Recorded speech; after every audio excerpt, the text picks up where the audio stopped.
What is everybody? It is Codebreaker146 here, yet again another video, and today it's going to be my NXT Takeover Brooklyn review. I tried this once earlier, but it didn't work out. I'm here at my grandma's house. Yeah, I'm in my room at my grandma's house. I'm not in my room officially, so there's a different look of scenery in the background. It's not my beautiful Carolina blue walls or my, wall of plaques and stuff like that. It's nothing like that, but this will have to do. So there you go. We're having NXT Takeover Brooklyn. And just a disclaimer to watch the show before this review, because NXT smarks somehow do not get this. This is my opinion, my sole opinions. Not every single match is going to be 5 stars. Everybody thinks that I should grade NXT like 4.5 stars, and I don't understand it. So just a disclaimer with that. The next one, this is not highlights of the show. This is simply a review. And those of you that are sitting through this video thinking that this is highlights, and then you'll like sit through the whole 15-minute review, and then you'll be like, this wasn't the show. Well, yeah, I mean it wasn't. And also the network is free for the, and if you don't have a free network month this time, get a new email account. It's pretty simple. You can just keep doing that month after month after month. I don't know if they're going to crack down on you, but I'm pretty sure that you can just keep doing that. But, yeah, just want to let you guys know that. But before that, even leave your thoughts on NXT TakeOver. If there's anything you disagree with me that's, like, in reason and not thinking about, like, 5 stars if there were a match that was just a squash match or anything like that, then leave it down in the comment section below. I would love to hear your thoughts. I love hearing you guys talk about wrestling and conversing with you guys.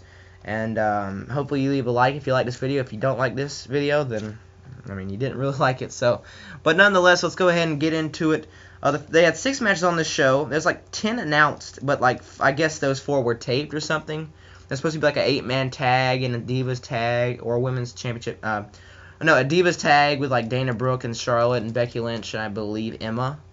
But like, and then there was like some more stuff there. Like Elias Sampson and Bull Dempsey. I guess that was for another day. But I was like sitting here. I was like, well, where's this stuff? And then I found out it was not going to be on the show. But 6 matches was definitely just fine. I mean, they ran over. It was supposed to be like, it went from 9 to like 11:26 or something like that. But yeah, so we had 6 matches, and the first match was Tyler Breeze and Jushin Thunder Liger. Tyler Breeze had a spectacular entrance with like New York, culture, I guess you could say, if that's a thing. People from New York is like, we don't have a culture. We just are people from New York. I mean, I don't think that's true, but no, there was a taxi. There was a woman dressed as a taxi. There was a Statue of Liberty, and then there was like 2 Empire State Buildings. That was pretty interesting. And then Tyler Breeze came out, Jushin Thunder Liger came out, and the crowd popped for these guys, and the crowd was just electric the whole night. I mean, it was just like the NXT, well, almost like the NXT crowd in Orlando, and it was really good. And SummerSlam's crowd is going to be just like this, and I can't wait for SummerSlam. And Jushin Thunder Liger picked up the win here. I mean, it was a perfect choice for an opener, solid match, but I wouldn't have gone with the person who won here, because, I mean, I know it's his first match and all, but Tyler Breeze should have won. I mean, even in a cocky heel way, maybe he just gets a hold of the tights and he just grabs a rope with a quick little roll-up to start the night off, because it's going to mean more for Tyler Breeze to beat Jushin Thunder Liger to go on in his career in NXT from a well-established star across the globe than it is for Jushin Thunder Liger to beat Tyler Breeze. So, unless Jushin Thunder Liger is going to be making more contributions to NXT in the future, then I don't understand why Tyler Breeze didn't go over. I'm not taking anything away from this match. I just think it was the wrong move on NXT's part. But anyway, Jushin Thunder Liger wins with the Liger Bomb. First time we actually seen an official Liger Bomb in WWE from the man Jushin Thunder Liger. Next match was the NXT Tag Team Championship match. Blake and Murphy with Alexa Bliss, who is, man, Alexa Bliss is some, yep. Look her up. The Vaudevillains versus with Blue Pants. Blue Pants got an enormous pop. An enormous pop, man. And honestly, I don't watch NXT that much. I know who the Vaudevillains are, Simon Gotch and Aiden English. I'm not very familiar with Blue Pants necessarily. I'm familiar with Blake and Murphy and Alexa Bliss, but I'm not familiar with Blue Pants. Maybe just because I haven't seen her in a while. I just not really familiar with her. So if anyone would care to explain to me, that's an NXT guy, let me know. and that would be well appreciated. But she came out, to even the odds with Alexa Bliss, with Blake and Murphy, outing Enzo and Cass and the Vaudevillains and stuff like that. Like, she's really been a factor in, like, Blake and Murphy successfully retaining their tag team championships over and over again. But the Vaudevillains got the win here, and they are your new NXT Tag Team Champions. I am pretty excited. I love the Vaudevillains. I wish Enzo and Cass would have got this notch because, NXT Takeover Brooklyn would have went insane for Big Cass and Enzo Amore. It's just because it would just been spectacular just to hear their pop after they win the tag belts. I thought it would have been great, but they're having an NXT Tag Team Tournament in the Dusty Rhodes Classic in like a couple of weeks. So that's going to be interesting to see. Maybe Enzo and Cass get a number one contenders match. Scott Dawson and Dash Wilder, I'm a big fan of theirs. I really like their tag team. I think they gel well together, so maybe they'll get a shot. Chad Gable and Jason Jordan would be good. Blake and Murphy, I guess they're still going to hang around. The Hype Bros are going to be there. They have a lot of good tag teams that they have down there in NXT, so it's going to be interesting to see what they do. But Vaudevillains get the win, and pretty good match, pretty solid tag team match with Blake and Murphy utilizing the tag team, like cutting off Aiden English to a corner and stuff like that. So just a solid tag team match. Next was Apollo Crews, Uhaa Nation, aka Uhaa Nation, versus Ty Dillinger. Perfect 10. Ty Dillinger's, that's great. That's really working for him. I think he's finally found that thing, and that's pretty good. Apollo Crews was like 10. This is actually 9. It's just my pin. 10. Okay. So Apollo Crews got the win here. A really good match. I mean, I like what they did with Apollo Crews. They didn't have him just completely squash him. It was almost like Kevin Owens' debut. They had CJ Park get offense in Kevin Owens' match. They had Ty Dillinger get some offense in here. They didn't have him just completely get squashed like some Baron Corbin's matches. They had like Apollo Crews.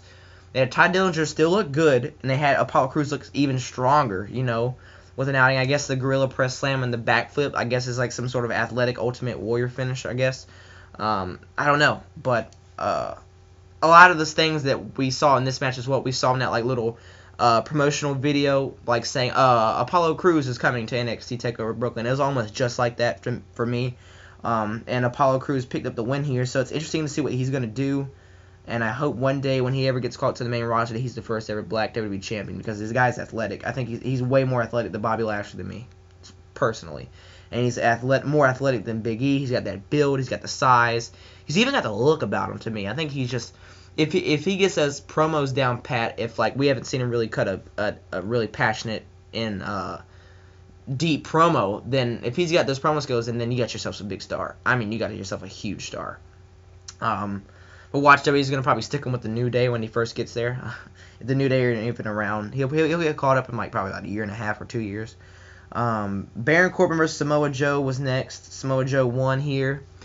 Honestly, my opinion, worst match of the night. I even said it before going even into the match. This match was going to be like the worst match of the night, and it wasn't bad. I mean, I gave it 2 stars, but it just wasn't like good like compared to all the other good stuff on this show. Like Apollo Crews and Ty Dillinger, I gave it 2.5, and that was in of itself. But this match is just kind of slow, kind of dragged on. I mean, they tried. It was a good, nice little competitive match, but it just wasn't great. That's what all I'm saying. Samoa Joe caught Baron Corbin, made him go to sleep. Baron Corbin, like about a minute later, actually like 30, 45 seconds later, was like, did I lose? So I guess this feud's going to carry on. Maybe Baron Corbin's like, that was an illegal choke, like the Kurt Angle Taz stuff.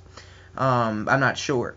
But we'll see going forward what happens between these two. And it's so funny how Samoa Joe was like at the end of NXT TakeOver Unstoppable, being like, yo, Kevin Owens, I'm here, to like facing Baron Corbin, which is pretty interesting to me.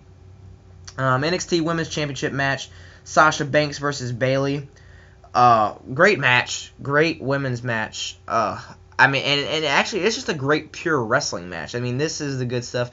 And everybody's like, oh, the NXT Divas Revolution is, the Divas Revolution is great. I enjoy it. It's just like match after match after match, and it's just like, this is real women's wrestling.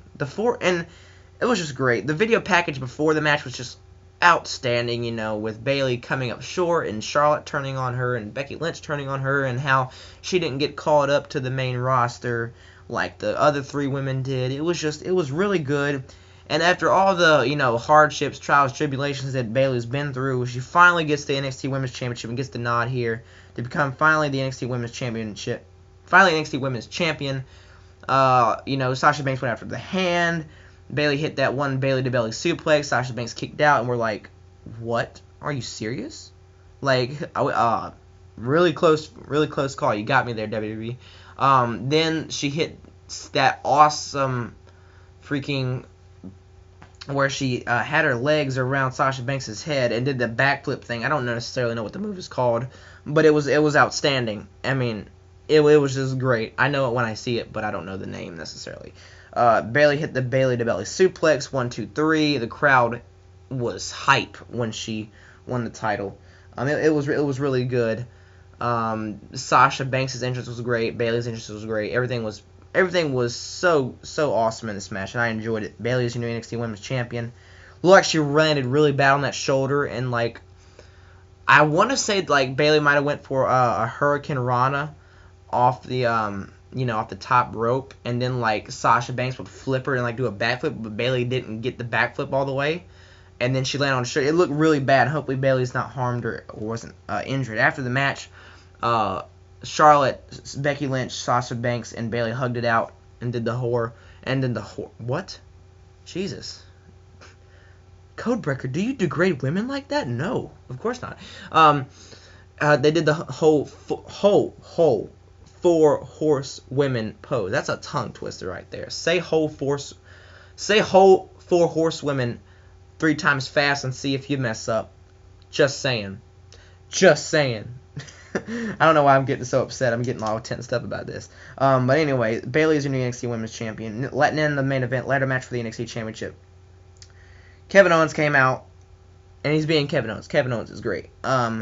Finn Baylor, whatever. I'm going to call him Finn Baylor because it's easy for me to say. It's just uncanny of me with a southern accent saying Finn Balor. Nobody in the South will say Finn Balor unless they're of a European descent. Let's just put it that way and put it that way lightly. Let's go ahead and look at this match, and best match of the night. Best match of the night. So many awesome, cool spots. I could go through them. Here, we'd probably be sitting here till midnight, and it's actually 11:45, so we would be sitting here till midnight. But just to name a few, Kevin Owens got drop kick from the ladder. He went for the power bomb on the barricade, and that didn't work out for him. And then we had some more ladder spots, and it was just a lot of good stuff, like the back body drop on like the ladder. Of where you fold it up. That was really cool. And then Kevin Owens got headbutted or like just kind of nailed from the ladder, and he just landed on his back on the other ladder that was kind of propped up, and that was really awesome. And that was really good. I enjoyed like a lot of the match. And then the double foot stomp on the ladder. I thought like Owens like was gonna have like some sort of respiratory issue like after the match, because like that was insane. And I thought that was cool. I really enjoyed a lot of the parts of the match. And one of the cool things I thought Kevin Owens did as a heel, like to get a lot of heel heat, that he had like Finn Balor like almost stabbed, like stuck where the apron is, and he's like, everybody's like he's gonna do something cool, like a cool rolling senton or something, but then Kevin Owens just does like a right hand. I'm like, outstanding, just greatness right there. We saw a lot of good psychology. And stuff, and I enjoyed a lot in this match. Just the cannonball roll that Kevin Owens did to the ladder, to himself to the ladder. The hugest babyface did not come out. The table did not make an appearance. The biggest babyface in WWE is the table. It's always has been the biggest babyface. But that didn't happen. But it was just a good ladder match. There was no other weapons involved. It was just a ladder match, and it was a pure ladder match, and it was good, and I enjoyed it. And they actually utilized the ladder as a weapon, and they used spots with the ladder, and it wasn't just like a straight brawl with the ladder involved a little bit. It was a ladder match. We forget a lot about, ladder matches. But, good match, good entrances, just a good vibe and a great main event for NXT Takeover Brooklyn. And if they're going to do this, I know they're going to be back in Orlando around October time, and then I know they're going to go to the UK in December.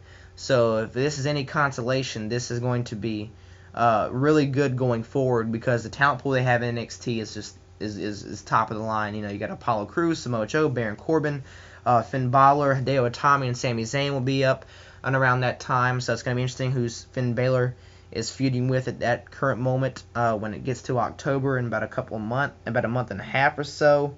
So that's going to be cool. I'm looking forward to it. Tell me what you thought about NXT Takeover Brooklyn, and yeah, and I'll hit you back up. I thought this was a really good show.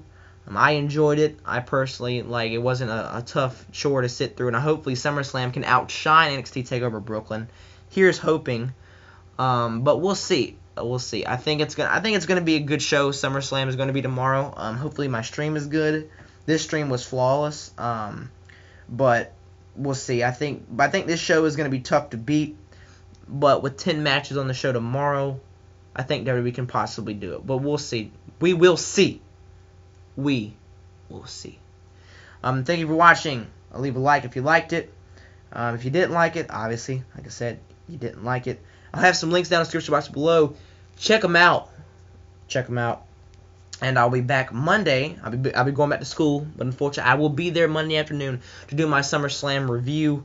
Enjoy SummerSlam. Wednesday will be my WWE DVD collection video. Next Wednesday. And then next Friday will be another ECW Reign Week 13. And then we'll go from there, you know, from that DVD collection video. I'll probably have an announcement, my SummerSlam video, so maybe a Q&A in the future. But that's a little bit down the line. Hopefully you enjoyed this video, and hopefully you enjoy my future videos, and hopefully you enjoy my past videos, because Codebreaker 146, then, now, and forever. That's my new thing. I came up with it. WWE didn't, okay? Peace, guys.